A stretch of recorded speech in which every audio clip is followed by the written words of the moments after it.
Hey guys, how's it going? We hope you are all doing splentastically well, if that is even a word. Splentastically. And welcome back to episode 13 13. of the Loud and Proud podcast, where we like to play it loud with our amps and digital profilers.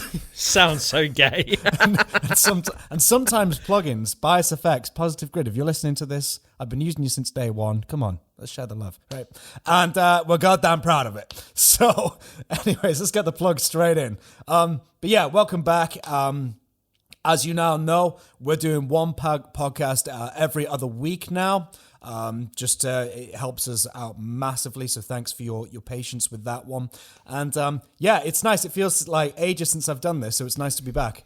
It is, yes. It's been a while because obviously last week we didn't film.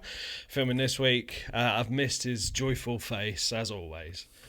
And here we are, number 13, rocking it. If you're not following on Spotify, follow them on Spotify. Subscribe to the YouTube channels, and you'll get the full uncut version on Spotify and a shorter version on YouTube. Yeah. So we've got a couple of topics today for you, which I think will be quite interesting to get everyone involved. And Jazz, do you want to bring in the first one? Yeah, we thought we'd do the same thing we do every podcast and talk about Metallica, because that's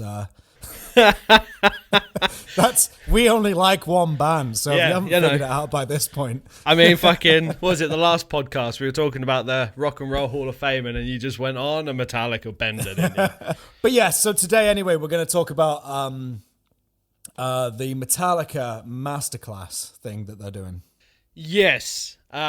So I remember when it was announced, and I thought, because they were putting out all these little teasers and shit, and I thought, oh, cool, kind of cool. This is cool. You know, probably Metallica are the one band. I think they've only done like the one video where Kirk done that lesson of Master of Puppets riffs. Oh, years and years ago. Long time ago. Like 2000. Yeah, years ago. Yeah, and I think out of all of the bands, they're like the one band that I think have never really done anything like that. Yeah.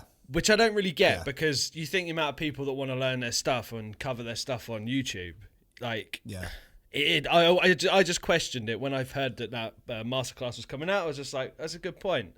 Why have they not done this before? And even before it fully came out, I said, I fucking called it. I bet you'll have to pay for it. Oh, of course, hands down. So Jazz, what are your thoughts of the Metallica boys, 40-odd years on, finally teaching people? Even though everyone knows how to fucking play it all already, people are like, yeah, I know. Yeah, that ties me into my thoughts, because obviously it's not just like here's how to play this riff, it's in F sharp, blah, blah, blah. You know, it's like how to be a band, songwriting, creative process. Here's the thing. I held back on this because maybe you're in the same boat as me, because like us UPFs, ultra passionate fans. That's so gay. UPFs. Hey, that's a Mark Hamill thing, if any Star Wars fans out there. But no, like, I don't want to sound pretentious when I say this, but right, I know Metallica inside out. Yep. Right? I do, okay? So anybody who says, oh, have you seen this interview? Yeah, I know. And this part in this song, yeah, I know. Whether I can play it or not, doesn't matter. I understand it. I know about it. I obsessed over that band for so many years. And just from, I mean, like, I used to listen to interviews when I was younger, like all the interviews that you remember, Toasted. Yeah. Was an old MP3 site that you could download, like all like the old load and reload interviews and stuff that you can't get hold of anymore. Obsessed over that band for many years, and I'm not saying that, you know, I know them like family, but I held back on it because I thought to myself, because you're paying for it, I'd watch it obviously, but I haven't paid for it and gone into it because there's not a lot about that band that I don't know about. Yeah. And a lot of the times you'll see this sort of stuff, and for instance, if I did watch it, a lot of the times the stuff that they're going to talk about, I would know about. Yeah. And because, like I said, those guys were sort of growing up. They were like my extended family. Yeah. You know, when all I had was music and that was it. And that band at the time, bear in mind, all I did was listen to that band. So I just thought to myself, you know what? I'm going to sit this one out because chances are I'm going to know a lot of the stuff. And maybe, there's going to be some bits and bobs in there that I don't know about. Yeah. But I know so much about that band. I don't feel the thirst for knowledge to know any more, if that makes sense, because I just get it, you know? Yeah, I mean, they've obviously got quite a story to tell, you know, the fucking 40-odd years of touring and shit. Like, they've definitely got something I think to teach people that want to be in a band. Yeah, absolutely. But that's what they experienced, you know? That's, you know, the journey they had and what they've learned. It's not necessarily going to be the same for someone else, but I totally get it because, you know, if you look up to them, you know, as much as a lot of people do, you know, getting these insights and kind of advice from these guys is a huge thing for some people. But absolutely, when I saw you had to pay for it, this was the first thing that I thought, right? I was like, first of all, no, I'm good. Because what was it, like £14 a month or something, wasn't it? Yeah, starting from. Fuck me, dead. Yeah, like, so here's what's going to happen, and it's already started to happen gradually through YouTube. I was thinking, right, people are paying for this exclusive content. What's going to stop people doing what people always do? There we go. Screen grab it, repost it. Yeah, and I've been seeing on YouTube, like, these little, like, 10, 15-second clips from it. Yeah, bits and bobs, yeah. And that's just where it starts. Eventually, someone's just going to screen record the whole thing and put it out there. Since if I was young, when I first started getting into Metallica and stuff, and I'd have seen this thing, I'd have been like, oh my God. Yeah, me too. Here is my kidney for this. Here is literally my kidney and whatever else you want to take from me. Yeah, no. But yeah, go on. But for guys like you and I who've like been around the block with Metallica, like I said, I've idolized those guys for years. And when I say there's not a thing I don't know about them, I don't mean that from a pretentious thing because, obviously there's plenty more to learn. And there's probably stuff in there that, you know, I don't know about and stuff, but I know a hefty amount of Metallica. I know how James plays. I know how Kirk plays. I know what they lean towards.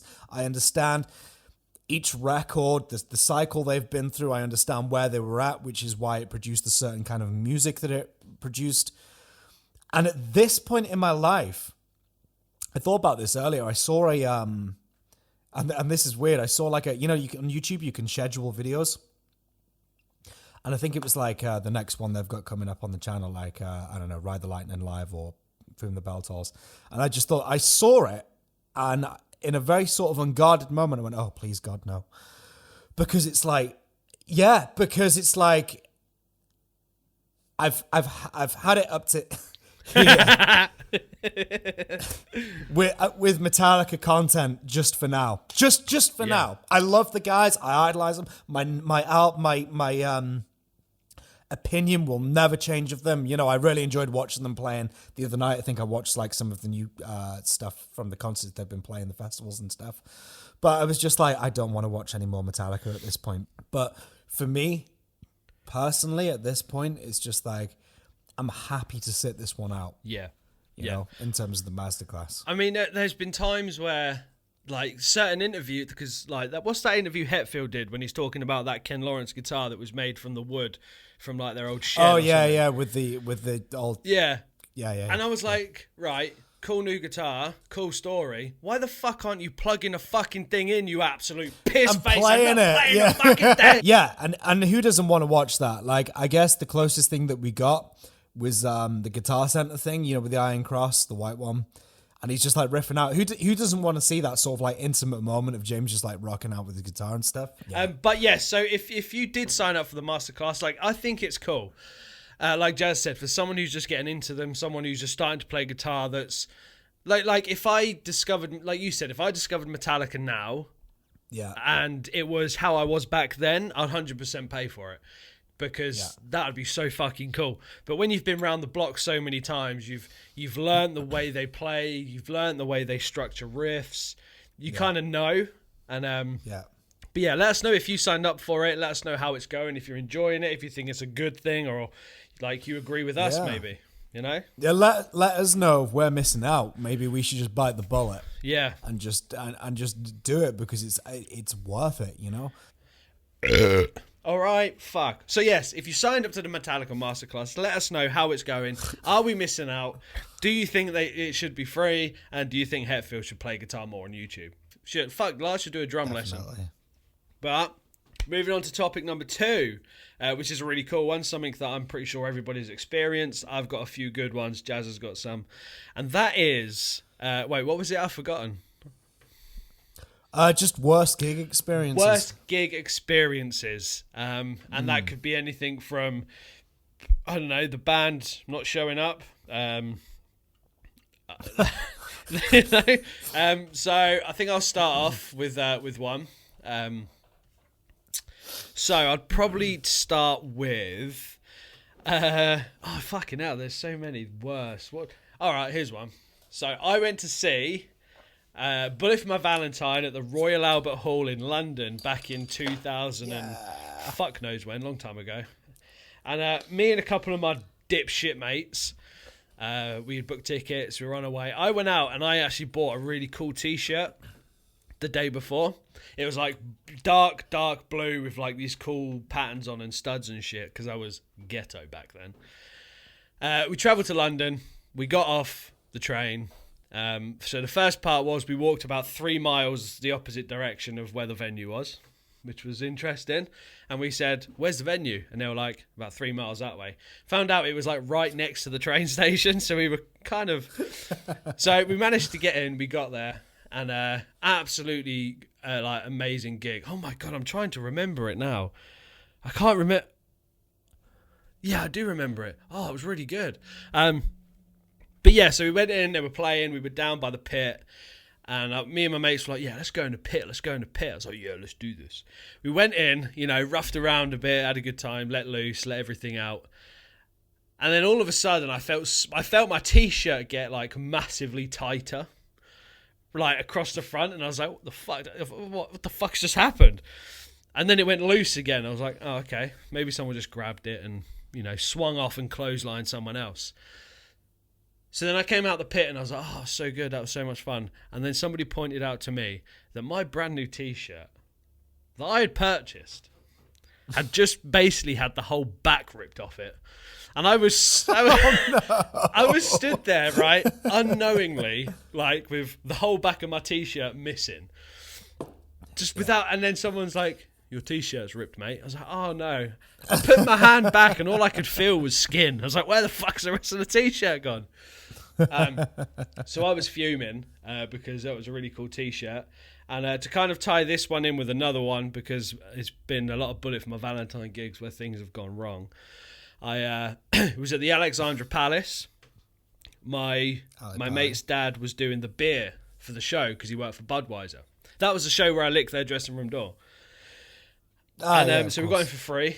And it was Scream Aim Fire Tour.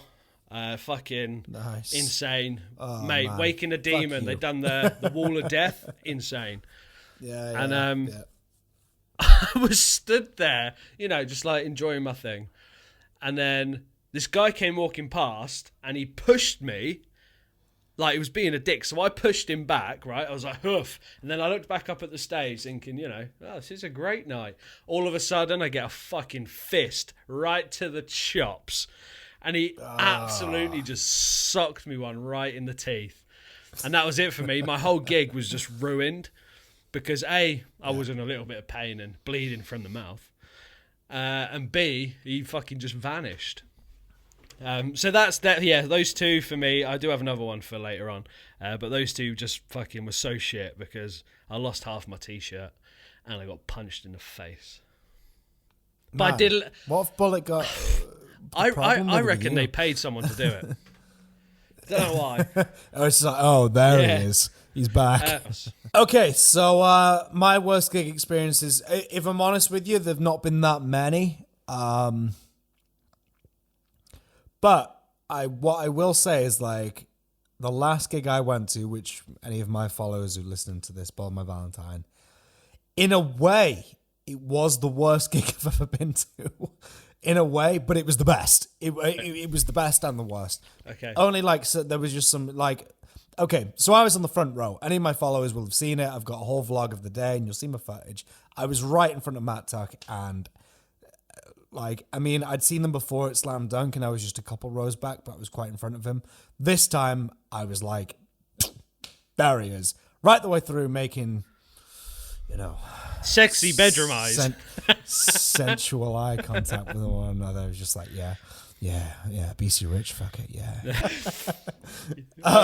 There's always one. There's always one. No, but like, honestly, it was the best fucking night of my life. One off. And anyway. Oh, fuck. There's always one, isn't there? So there was 3 support acts. Bleed From Within, which were fucking awesome. I helped the singer up into the crowd, like for the last song. Like he jumped down and he grabbed my hand and I was like pulling him up and he went over me onto this guy's shoulders, which was really cool. Tesseract, they don't belong on that tour, okay? They're weird. They don't... Listen, any Tesseract fans, I get it. It's deep. It's existential. You can do your yoga to it while you listen to it. You know, it's probably deeper than, you know, somebody like me can go. I don't know. But when the singer came on stage and after a couple of songs, he said, "Hello, guys, we are Tesseract. We are bringing a different flavor to tonight." So even they knew that they weren't like the traditional balls out, like sort of like metalcore band or whatever. However, there was somebody stood next to me right the way through their set. Right. And I just got my way to the front at that point. They sort of forced in next to me. And right the way through their set, even when they were playing, they were going like, "Fuck you, you're rubbish, fuck off." Like, right. But like, they were heckling him when he was talking. And don't get me wrong, just, I don't know, go on YouTube, watch them. Yeah, you'll know. What Jazz is trying to say is that they were shit. Yeah, they're not my thing, but I get it. I fully understand it. I was very mesmerized by the bass player because he carried the whole thing because it was all very bass heavy.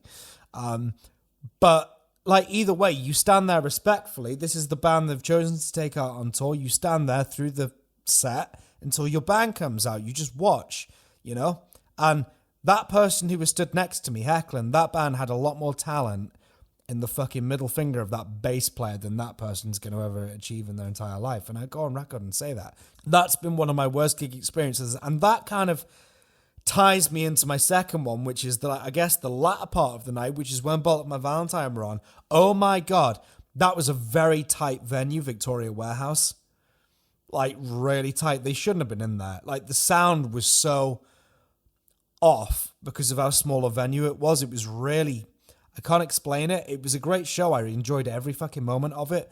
But man, that band should be like, I saw Bring Me the other week and they played a Sheffield Arena. I could hear every single fucking note Lee was playing, right? That band deserved to be in bigger places than that place. And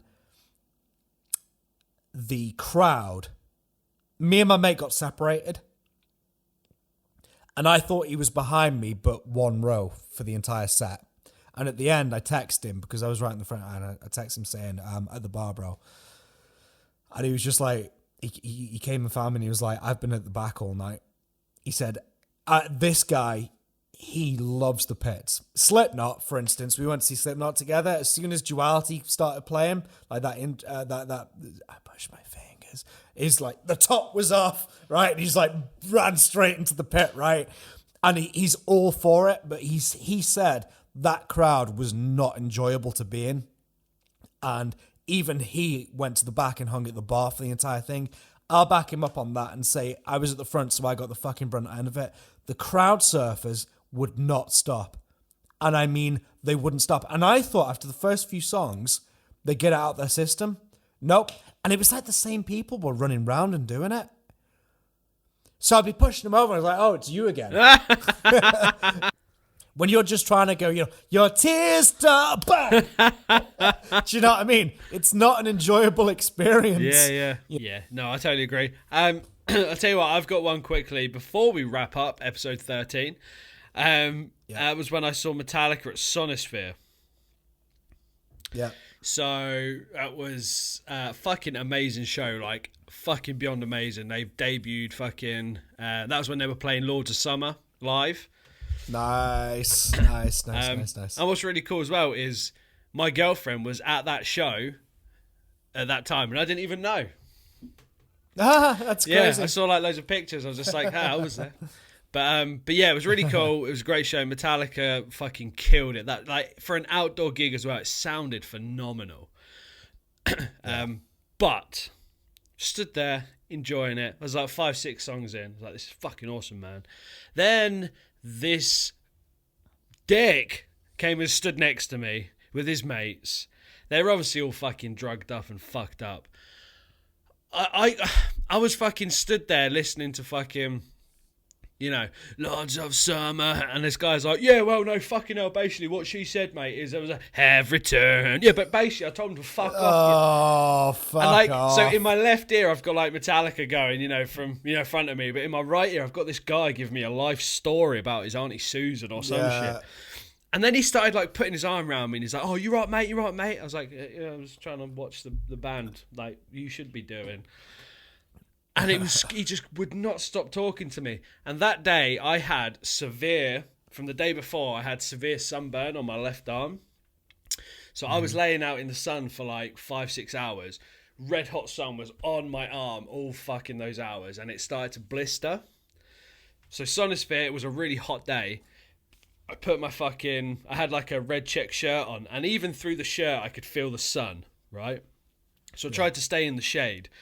And, but this guy that was just fucking talking so loud, every time he'd put his arm around me, he would fucking grab my left arm. And I'm just like, I was this close to just fucking smacking him. Like back then, I was less inclined to actually, you know, make an outburst and kick somebody's skull into the ground. If it was now, I probably would have just bit his face off and took his tongue out. I'm all for like getting the vibe with like other fans and stuff like that. Yeah. But people who are just off it and they're just like, do you like this song? Yeah, I don't really like this one. I hope they play Creeping Death. That's the one, yeah? And then they'll repeat that all night. Creeping Death, that's what I want to hear. And they'll repeat and repeat and repeat. And then what they'll do is, because they're so drunk, they'll ask you the same questions. So where you from then? I've fucking told you 4 times now. Sort your fucking shit out, you bitches. Guys, let us know in the comments below your worst gig experience. You know, something's happened to you or someone you know. Whatever it was, comment below and let us know. So guys, boom. Wrapping up episode 13 of the Loud and Proud podcast. Once again, thank you for watching and listening on Spotify. Don't forget to follow us on Spotify because that would be fucking awesome. And subscribe to our YouTube channels. That you have to do. And comment below your thoughts on the Metallica Masterclass and your worst gig experience. Even if it was a gig that you've played. If anything wrong. Oh, absolutely, yeah. Let us know. And Jazz, I will let you take this one out, my friend. Oh, gosh.